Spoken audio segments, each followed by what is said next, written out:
Ya, jadi untuk pembahasan kompleksitas komputasi ini merupakan salah satu materi dari analisis jaringan, di mana kita membahas di sini yaitu ada 3 permasalahan yang mendasar dalam analisis jaringan ya, dalam aliran jaringan. Yang pertama adalah permasalahan lintasan terpendek, yang kedua adalah permasalahan aliran maksimum, dan yang terakhir adalah permasalahan aliran biaya minimum. Ini adalah 3 pokok bahasan yang akan kita bahas ke depannya di dalam pembahasan analisis jaringan. Nah, kalau pembahasan terkait permasalahan lintasan terpendek, nanti jadi sistemnya seperti ini. Jadi ada satu jaringan di mana dia terdiri dari ada titik awalnya di sini dan ada titik tujuannya. Nah, di sana kita harus memberikan jalur mana yang sebenarnya yang terpendek dari kemungkinan jalur yang bisa dilewati di sini. Itu yang dibahas di dalam pembahasan terkait lintasan terpendek atau shortest path. Itu akan kita mulai pembahasan di pertemuan berikutnya. Kemudian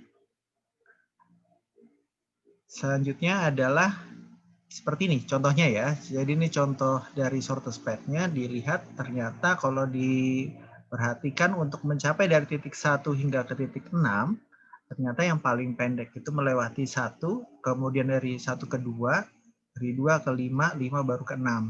Karena apa? Karena kalau dihitung masalah biayanya dia lebih rendah seperti ini.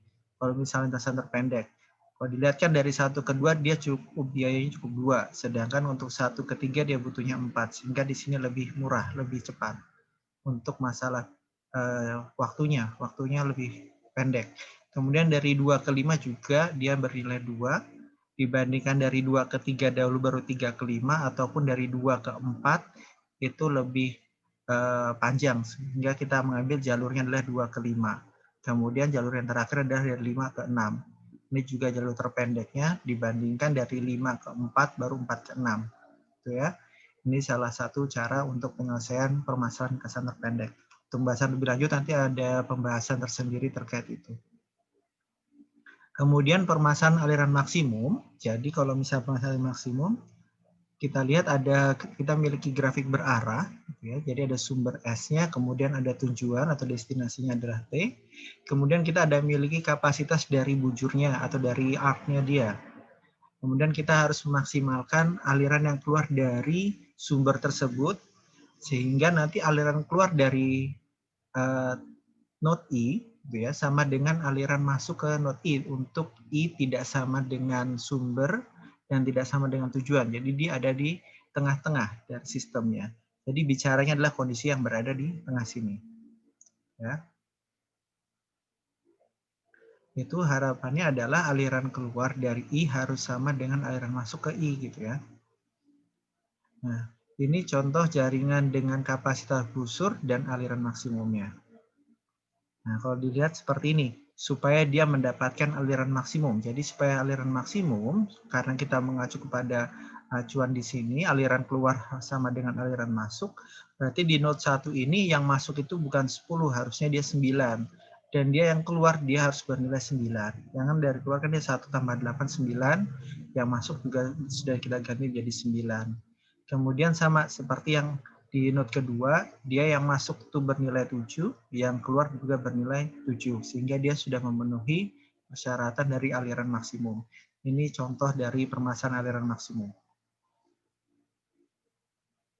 Kemudian nanti kita bisa merepresentasikan aliran maksimum itu ke dalam program linear, di mana nanti kita harus menyusun seperti ini. Jadi ada nilainya, kemudian kita buat programnya untuk membuat program linear dari sistem tersebut, sehingga nanti dapat diperoleh program yang merepresentasikan dari aliran maksimum tersebut. Kemudian yang selanjutnya yang saya bahas terkait dengan aliran biaya minimum yang saya kenalkan. Jadi aliran biaya minimum itu terkait biaya perjalanan ya. Jadi nanti di sini ada sama seperti pembahasan si shortest path. Jadi ada aliran keluar dari I dikurangkan dengan aliran yang masuk. Itu adalah biayanya. Jadi nanti setiap busur yang kalian di sini itu ada nilai biaya dan ada nilai kapasitas. Ya. Jadi biaya perjalanannya berapa, kapasitas muatnya untuk jaringan tersebut berapa. Nanti kita juga dapat menyusunnya menggunakan program untuk memperoleh aliran biaya minimum dari setiap node yang ada. Kemudian di mana sebenarnya kita menerapkan optimasi jaringan di sini. Jadi di sini ada beberapa pembahasan yang sudah pernah saya bahas juga sebelumnya. Jadi ada sistem transportasi. Jadi untuk masalah jaringan transportasi barang. Kemudian penjadwalan armada pesawat itu juga bisa termasuk dalam optimasi jaringan. Kemudian sistem manufaktur baik penjadwalan barang yang untuk produksi di pabrik itu juga bisa diatur ataupun untuk inventaris barang. Kemudian untuk sistem komunikasi itu masalah perluasan jaringan komunikasi dan nanti arus informasi mana saja yang bisa melewati jaringan. Kemudian juga bisa dilihat dari sistem energi maupun sistem keuangan dan banyak lagi contoh-contoh sistem yang lainnya dapat digunakan untuk optimasi jaringan. Nah, sedangkan untuk kompleksitas komputasi di sini ada pembahasannya sekilas. Jadi untuk pembuatan kompleksitas komputasi itu, jadi kita membuatnya seperti ini. Jadi ada suatu matriks gitu ya, M kali N. Nanti matriks M kali N ini berlaku untuk matriks A dan matriks B, di mana nanti koefisiennya akan dituliskan seperti ini.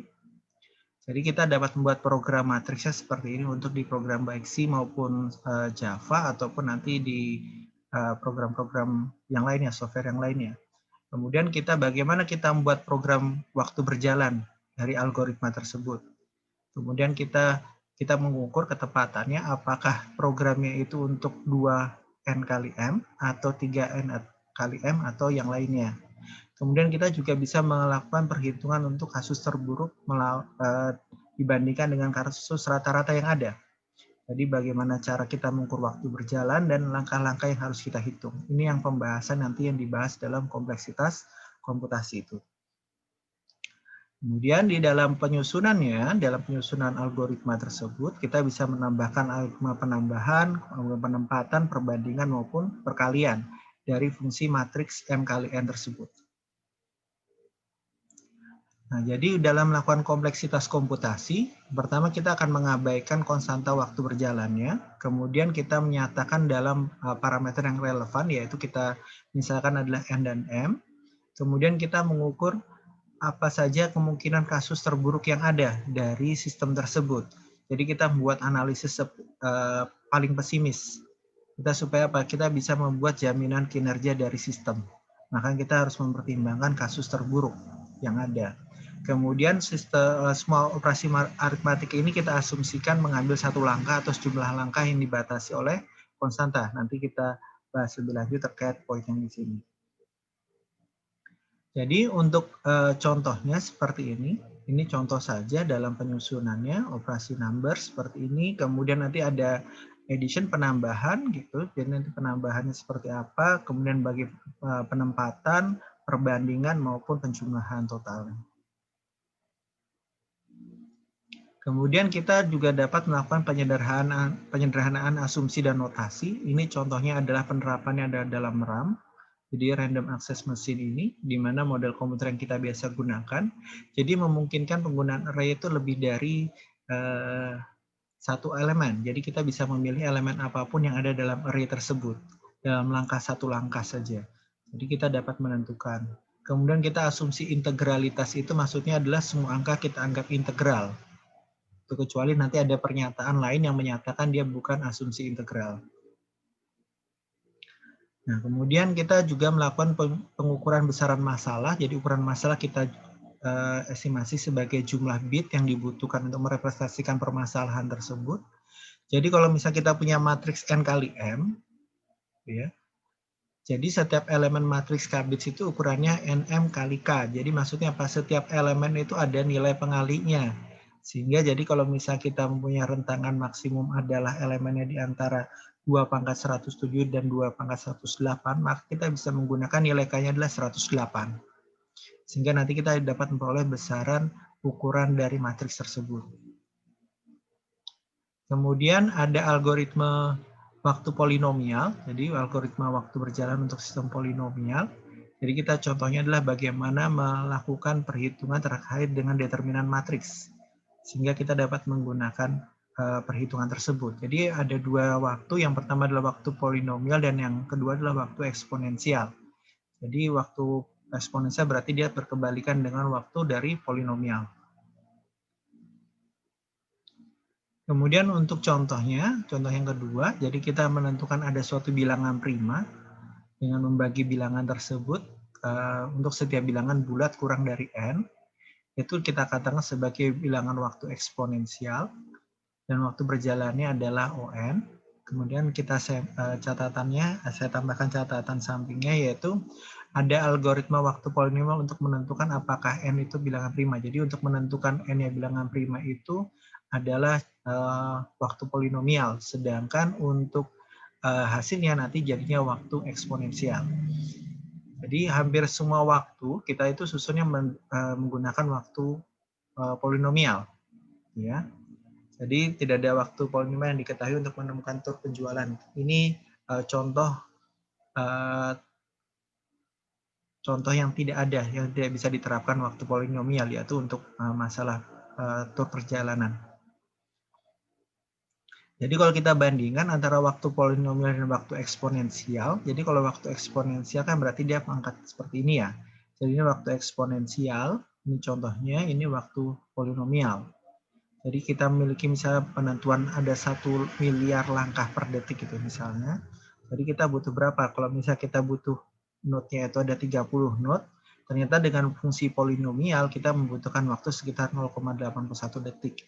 Sedangkan untuk waktu eksponensial itu 1 detik. Ini contoh dari polinomial dan eksponensial supaya kalian melihat perbedaannya saja.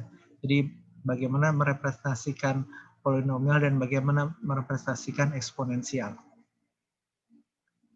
Ini contoh yang lain dalam penerapan polinomial, contoh penerapan polinomial dan eksponensial sehingga kalian tahu perbedaannya di mana. Untuk menyatakan polinomial seperti apa, menyatakan eksponensial itu seperti apa.